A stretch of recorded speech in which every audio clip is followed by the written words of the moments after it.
తెలంగాణ సాయుధ రైతాంగ పోరాటంలో తొలి అమరుడు. తెలంగాణ సాయుధ పోరాటం ఎప్పటి నుంచి ఎప్పటి వరకు జరిగింది?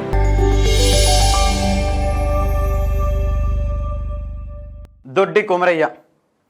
మరి దొడ్డి కొమరయ్య ఎక్కడ సార్ అంటే వీళ్ళది కడివెండి గ్రామము, జనగామ జిల్లాలోని కడివెండి గ్రామంలో ఉన్నటువంటి వ్యక్తి దొడ్డి కొమరయ్య. మరి దొడ్డి కొమరయ్య కూడా ఆనాటి సాయుధ పోరాటంలో ఏంటి సార్, తెలంగాణ సాయుధ రైతాంగ పోరాటంలో ఆర్ముడ్ స్ట్రగుల్లో కూడా క్రియాశీలమైన పాత్ర పోషించిండు.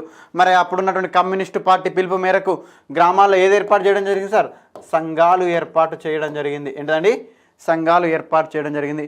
మరి వాలంటరీ దళాలను ఏర్పాటు చేయడం జరిగింది. ఏంటండి? వాలంటరీ దళాలను కూడా మనకి ఏర్పాటు చేయడం జరిగింది. మరి వాలంటరీ దళాల యొక్క పని ఏంటి సార్? రోజు అప్పుడున్నటువంటి నిజాం, అప్పుడున్నటువంటి స్థానికంగా ఉన్నటువంటి జమీందారుకు వ్యతిరేకంగా మరి ఇక్కడ ఈ కడివెండి ప్రాంతం అని చెప్తున్నాము. ఇక్కడ ఉన్నటువంటి దొర కూడా ఎవరు సార్ అంటే ఇక్కడ కూడా మనకు విష్ణూరు రామచంద్రారెడ్డి అలియాస్ రాపాక రామచంద్రారెడ్డి. మళ్ళీ వాళ్ళ తల్లి కూడా ఉంటుంది, ఆమె పేరు జానమ్మ లేదంటే జానకమ్మ అని కూడా పిలుస్తూ ఉంటారు. మరి యొక్క రాపాక రామచంద్రారెడ్డి గారు ఏం చేస్తుండే సార్ అంటే ఎవరైనా సరే అతనికి వ్యతిరేకంగా పోరాటం చేస్తుంటే వాళ్ళని చంపించేవాడు. ఎవరని చూడరు, ఎందుకంటే అంగబలం అర్ధబలం, అవునా కాదా? అలాంటి సందర్భంలో మరి గ్రామాల్లో మరి వాళ్ళకందరికీ వ్యతిరేకంగా ఈ యొక్క ఫ్యూడల్ సిస్టమ్కి వ్యతిరేకంగా గ్రామాల్లో వాలంటరీ ఆర్గనైజేషన్స్ ఏర్పాటు చేయడం జరిగింది. మరి వాలంటరీ ఆర్గనైజేషన్స్ను ఏర్పాటు చేసిన సందర్భం మరి వాళ్ళ యొక్క డ్యూటీస్ ఏంటి? రోజు వాలంటరీ ఆర్గనైజేషన్ అంటే ప్రతి ట్రూప్లో మినిమం 20 to 30 వరకు, మోర్ దెన్ 30 కూడా ఉంటుంటారు కొన్ని గ్రామాల్లో. ప్రతి గ్రామంలో ఒక సంఘం ఉండాలి, అదేవిధంగా వాలంటరీ ఆర్గనైజేషన్ ఉండాలి స్వచ్ఛందంగా పనిచేయడం కోసం. వీళ్ళు ఏం చేయాలి సార్ అంటే ప్రతిరోజు సాయంత్రం ఒక దగ్గర గ్యాదరింగ్ అయ్యి ఊరు మొత్తం పాటలు పాడుకుంటూ తిరగాలి, ప్రజలను చైతన్యపరుస్తూ ప్రజలను మొబలైజ్ చేస్తూ మొత్తం ర్యాలీస్ కండక్ట్ చేయాలి. అలాంటి సందర్భంలో మరి వీళ్ళతో పాటు ఇంకేముండాలి సార్? ప్రతి ఒక్క వాలంటరీ తోటి ఖచ్చితంగా ఒక గుతుప కూడా ఉండాలి. ఏంటిదండి? ఒక గుతుప కూడా మనకు ఉండాల్సినటువంటి పరిస్థితి. మరి యొక్క గుతుప కూడా ఖచ్చితంగా మెయింటైన్ చేయాలి. ఎందుకోసం అంటే గుతుప మీన్స్ స్టిక్ అండి.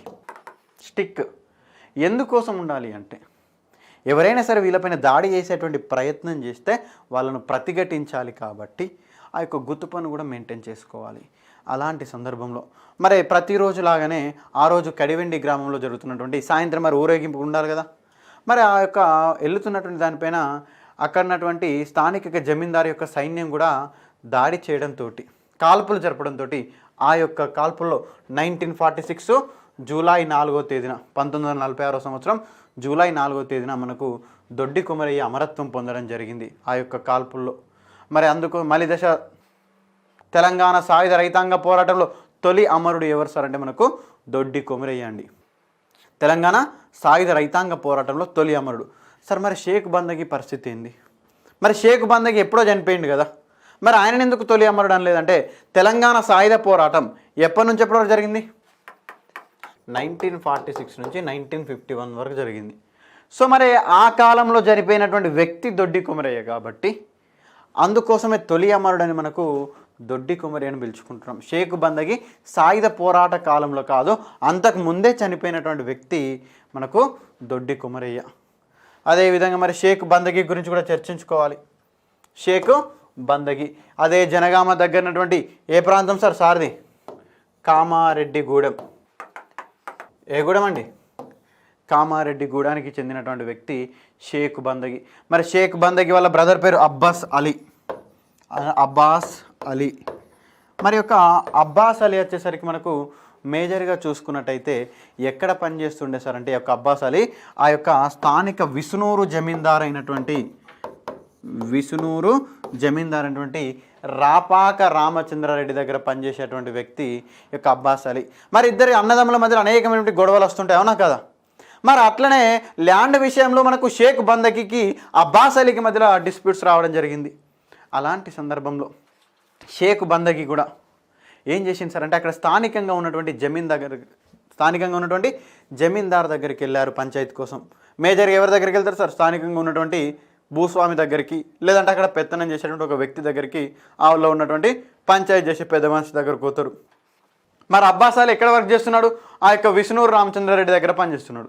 మరి ఇద్దరు పంచాయతీలు చెప్పని విష్ణూరు రామచంద్రారెడ్డి దగ్గరికి వెళ్తే ఆయన మరి తన దగ్గర పనిచేస్తున్నటువంటి అబ్బాస్ అలీకి ఫేవర్గా తీర్పిచ్చిండు. మరి షేక్ బందగి ఏమన్నాడు? నువ్వు ఇట్లా తీర్పిచ్చినావు, ఇది కరెక్ట్ కాదు, ఇది కరెక్ట్ కాదు, మరి ఎట్లనైనా సరే మరి యొక్క తీర్పు పైన నేను హైకోర్టులో సవాల్ చేస్తా అని సవాల్ చేసినటువంటి ఆ కాలంలోనే హైకోర్టు దగ్గరికి వెళ్ళినటువంటి గొప్ప వ్యక్తి ఎవరు సార్ అంటే షేక్ బందగి. మరి హైకోర్టుకి వెళ్తే హైకోర్టు ఎవరికి ఫేవర్గా తీర్పు ఇచ్చింది సార్ అంటే షేక్ బందగికి ఫేవర్గా తీర్పు ఇవ్వడం జరిగింది. మరి షేక్ బందగి యొక్క జడ్జిమెంట్ కాపీని పట్టుకొని ఊళ్ళోకి వస్తున్న సమయంలో మరి ఎట్లనైనా సరే అతను ఈ యొక్క ఊళ్ళోకి వచ్చినట్టయితే మరి అంతకుముందే తీర్పు ఇచ్చింది ఎవరు? అబ్బాస్ అలీకి ఫేవర్గా స్థానిక జమీందారు ఇచ్చిండు. రేపటి నుంచి ప్రజల్లో అతని యొక్క తీర్పుకు వాల్యూ ఉంటుందా? హైకోర్టులో షేక్ బందగి గెలిచిండు కాబట్టి ఉండదు. మరి అలాంటి సందర్భంలో యొక్క అబ్బాస్ అలీని అదేవిధంగా విష్ణు రామచంద్ర ప్రైవేట్ గూండాలను పంపించి 1941 జూలై 17 రోజున కామారెడ్డిగూడెం సమీపంలోనే షేక్ బందగిని హత్య చేయడం జరిగింది. కొన్ని పుస్తకాల్లో మీకు 1940 అని ఉంటుంది, కొన్ని పుస్తకాల్లో 1941 జూలై 27 అని ఉంటుంది. ఇందులో 17 కొంతమేర ప్రామాణికంగా మనం తీసుకోవచ్చు. సో ఆ రోజున అమరత్వం పొందినటువంటి వ్యక్తి షేక్ బందగి. ఎక్కడ చనిపోయిందంటే మేజర్గా ఇక్కడ కాంట్రవర్సీ క్వశ్చన్ ఒకటి ఇది అడగడు. మేజర్గా ఎక్కడి నుంచి అడుగుతుంటే కామారెడ్డిగూడెం నుంచి, లేదంటే అలా బ్రదర్ పేరు ఏం పేరు, వీళ్ళకు పంచాయత్ చేసినటువంటి వ్యక్తి ఎవరు అని అడుగుతారు. కాబట్టి అది జాగ్రత్తగా గుర్తుంచుకునే ప్రయత్నం చేయండి.